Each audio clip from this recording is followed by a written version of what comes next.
What's up, what's good everyone? In this video, I will be showing you guys how to paint yourself as Imelda from Coco. I've been waiting so long to do this video, been saving it for October. I did Pepito a while back, best olive brie ever. I wanted to do Imelda for Halloween, a little closer to Dia de Muertos, but I had to do Imelda because she is my favorite character. In case you didn't know that already, I think I've said that a few times. If you're new to my channel, now you know. I will also be signing La Llorona in Mexican Sign Language.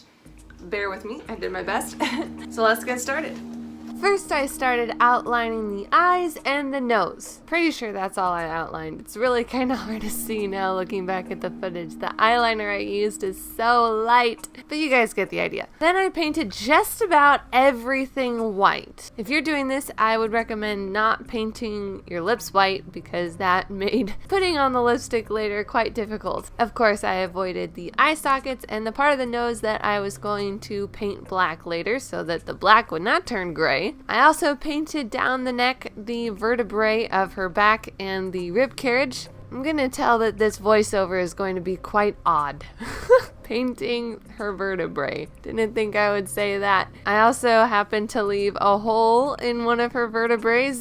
It's not as weird once I explain it, I promise. So that I could paint her necklace later without colors mixing. It won't look creepy, I promise. Here's where I mix my blue and red with a little bit of black to try and get the right shade of her lipstick, because it's really kind of some maroon color. If you happen to have that lipstick, by all means, use that, because it would probably be easier than trying to mix the colors to get the right shade. I did a lot of things kind of out of order, so right here I'm only painting my nose and my eye sockets black. I end up painting the rest of the black later. I was also making sure that I didn't paint my eyelids super black, because if you look at pictures of Imelda, you can actually see her eyelids, because the Coco skeleton's eyeballs are like floating inside their eye sockets, right? So you can actually see their entire eyeball. What I say about this voiceover being weird, this is what I'm talking about. So her eyelids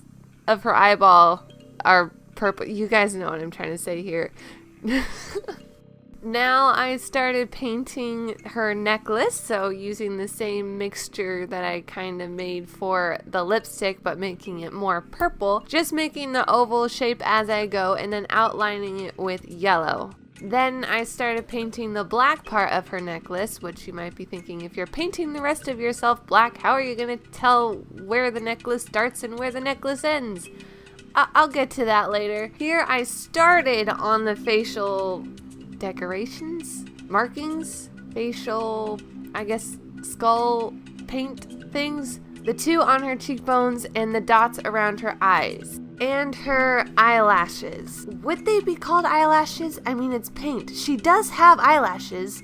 Like, look, there's eyelashes. So I guess it is just paint of, like, fake eyelashes? Then I filled in everything black. I decided to bring in the black around the face more so that her jaw was more defined.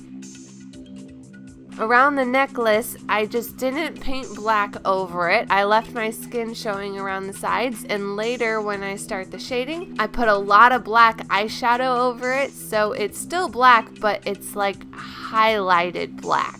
It's not black on black, it's two different shades of black in between black so that it doesn't all look black.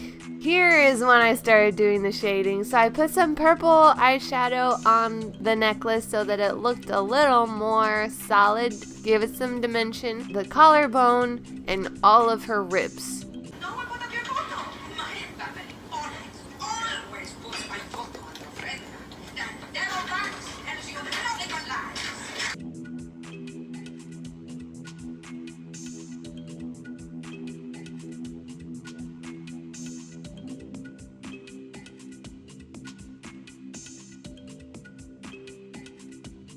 After I was done shading the ribs, I realized that it didn't look very defined, so I decided to bring back the black face paint and ever so carefully make lines on top of the shading, as well as fill in the big gap between the two bottom ribs.